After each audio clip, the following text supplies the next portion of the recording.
Hello, and welcome to episode 2 of First Click of the Day with your host, Anthony Fields. Alright, bang, bang, bang. Let's get this started. I'm going to be moving kind of fast because now I'm on my desktop, so there should be no lagging whatsoever with this recording. Alright, first thing I do, if you don't know, is I go to my panels so I can have this is a nice size to work with, but I want more room, I want more space. So I close the top panel down, and then I close the bottom panel down. It's the very first thing I do.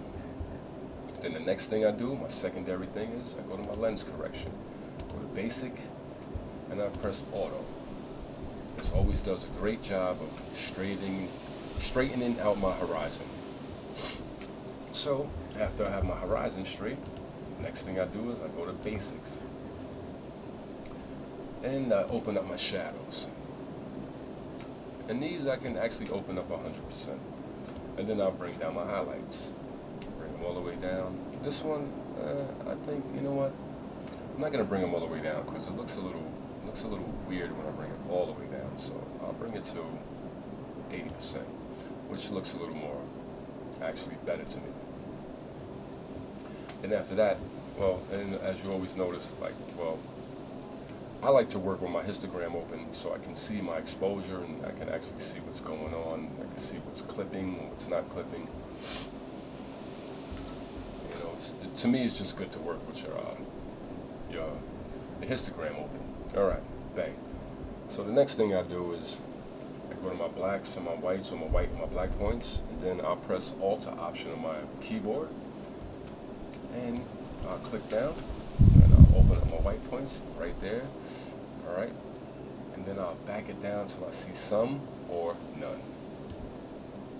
And then I'll do the same thing with my black points. Push it down. And then a lot of times I like to actually just, after I get my points, my black points, I like to just eyeball it because sometimes it's just, I like to add the cinematic, dramatic feel to my images, even if it's a so-called simple photo like this one. And I think right there, and it might be a tad much, but my blacks could be clipping, but it's fine. It's not so bad. It's not bad. So right there is fine with me. And then my white balance. I can go to daylight because it was daylight, and obviously you see no big change. And you can just grab your picker sometimes. I think it was, this is fine actually. I don't even have to use this picker, but if I don't go over here and see what options are available to me. If you don't have these options, that means you're not shooting in RAW. That means you're shooting in JPEG. Shame on you, right? But if I don't use this, I'll just go to my little picker and I'll just grab the most gray or white neutral color. I'll just click on it and it just, it'll get me close to my white balance. And actually, I kind of like what it did there. It warmed the photo up, and I like that. Okay, next is I'm seeing some weird stuff going on. This is a cloud. It's really not a spot. I don't have any spots in my sensors. That's a cloud. Because I clean my camera often, with compressed air. And it's a regular habit I feel photographers should get themselves into. Keeping their gear nice and clean and spot free. But these you can't help avoiding, when you're shooting into the sun. So I don't, as you already know, I don't appreciate spots like sun glares in my images. So I'll click on my healing tool, my clone healing tool, and let's do its magic. And I like that. You can't tell that there was just a sun glare there. But there's one right here too, so I'll fix that the same way I just did the one in the sky. This might be a little more challenging. Yeah, there we go.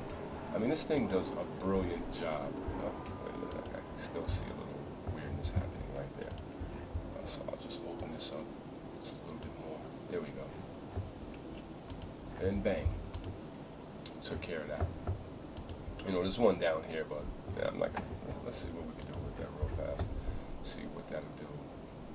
We just, because I don't want to, you know, I don't want to interrupt or, you know, make those look weird. Those, yeah, exactly. I don't want to break the actual sunbeams. All right, this one, well, I guess we'll just leave because it's in a weird area, so you know that guy's gonna live a little bit. I'm quite. I mean, that's the only down thing about Lightroom. It's like if I was in Photoshop, I could have just used Content Aware. Probably would have did an awesome job. But this does look like a spot, so I'm just gonna get rid of that. I know it's a cloud. Oops. See, like when I zoom in, you can't even see when I zoom in. But there it goes right there. When I'm zoomed out, it just looks like a spot. I know it's a cloud, but I'll just get rid of it, just for the sake of getting rid of it. Oh, and if you're not happy with the place or the location that it picked, you can always press select new source, and it'll select a different source. You know, that's fine. That's just fine. All right, moving on. Bang, bang, bang. Okay, but I still think this photo could be a little warmer, so I'll warm it up to like right about there, which is fine. It's looking real good. It's looking really, really good.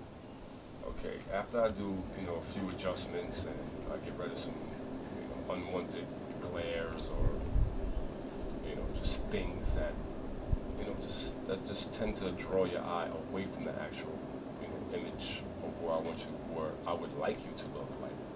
I would like you to look at these rocks and then lead up to this beautiful sunburst that the Tokina gives me. But after that, I go to my camera calibrations, and the standard setting is profile, and it's on Adobe. And like I said, if you don't have these options, that means you're shooting in JPEG, and you are not going to have these options. So shame on you for that. First one I go to is camera settings, which is good. It brightened it up a little bit, added a little more warmth. But I think I'm just gonna really try landscape this time. I like what it's done, but I'll back down to saturation a tad. Because I think it has a sun clipping. Yes, it does. Yeah. So an easy way just to fix that is go back into my white point and just click on that bad boy, bang, and just pull it down some. And there we go. Bang, bang, bang. Easy fix. And so like I'll go back to my basic panel and put some clarity. Like some people, they just slam the clarity. Like, look at that. That's just, to me, that's just destroying the picture. It's making it look a little HDR-ish, and I have nothing against HDR photos, but sometimes they tend to look a little wretched. You know, they don't.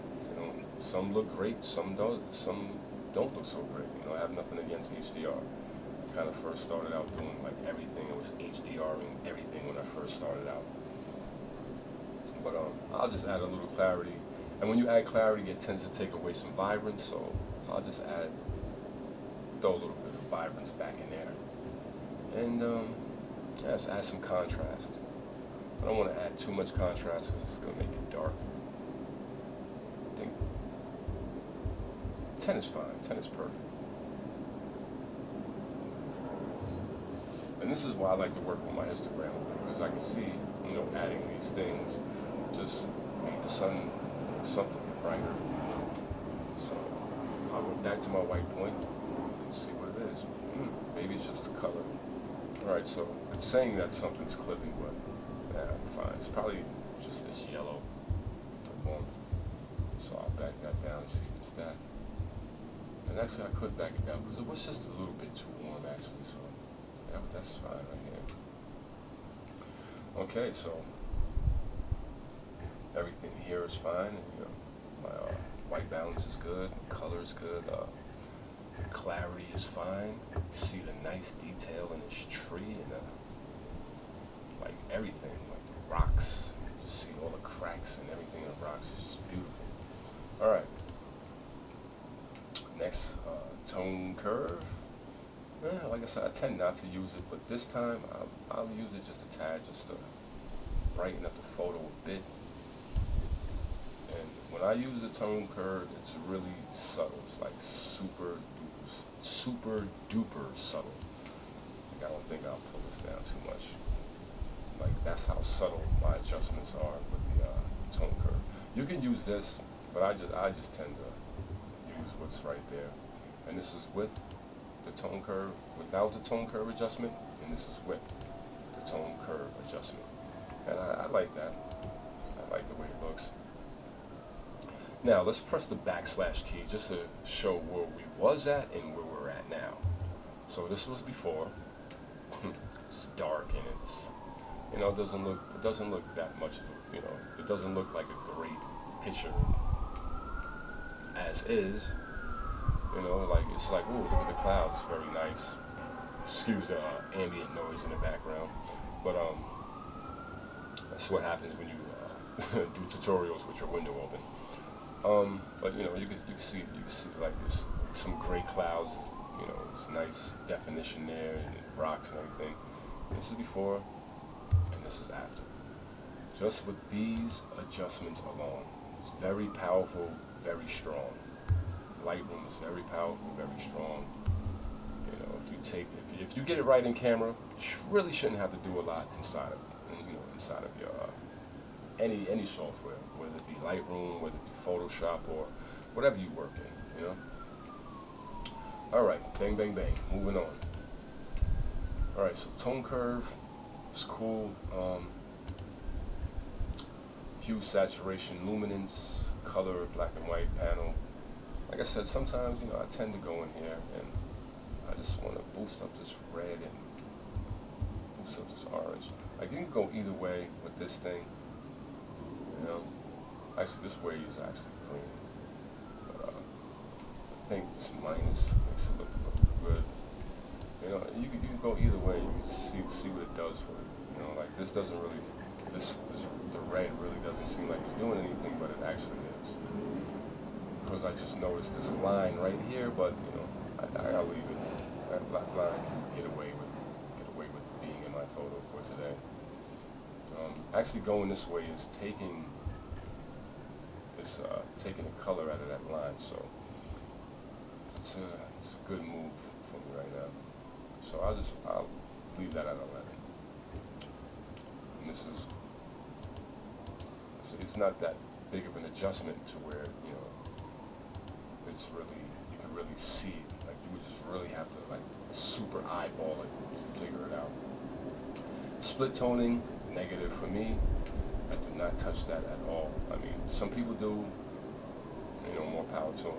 I just, you know, like I said, I do additional work in Photoshop, so, you know, certain things I do in Lightroom and certain things I just don't do in Lightroom. All right, moving on. Bang, bang, bang. Let's get to the detailing part. One of my favorite places to be, because once I make it here, I know I'm that much more closer to having a more polished image. So, sharpen my image up. I'll bump my sharpening up to like 90, 95 is 90, you know, 93 is good. Then I'll knock my radius down to like 0.8, 0.7, and then detailing, I always tend to bump up to 30, and then my luminance, just so I can see what's really going on with my luminance. So I'll zoom in, and I'll bump my luminance up to like 20. And truthfully, I say I rarely go past 20, but you can go to like 40 something and still be fine. Like, just for the sake of this tutorial, I'll do like 34, right? Alright, and then to completely sharpen, all I want to do is sharpen the rocks and maybe the sun and the lines and the horizon and the trees. Like, I don't want the water really sharp. nor do I want the sky sharp. So I'll hover my mouse over this mask slider, and then I'll press Alt or Option on my keyboard and press down, and the whole screen will turn white. Then I'll start sliding it excuse me, to the right. So everything that's black is not being sharpened, and everything that's outlined in white is being sharpened. So exactly what I want to sharpen is being sharpened. Some of the water's being sharpened a tad, but that's all right. You know, the water is kind of aggressive, so I understand. It's not a long exposure, so you know, it is what it is. All right, so there we go. Sharp image. Let go. Now your image is sharpened. Nicely sharpened image. And I'll zoom out over here, and it looks nice. Looks grand. I like that. I especially like this branch. Like this branch looks so awesome to me. Then after that, I'll go back to my basics and just check a few things. Make sure I'm not clipping and any white points like it says I am. So I can back it down right there. So +1, and there we go.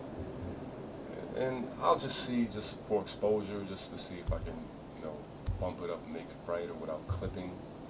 And I can by 0.10, which is fine with me. I like that.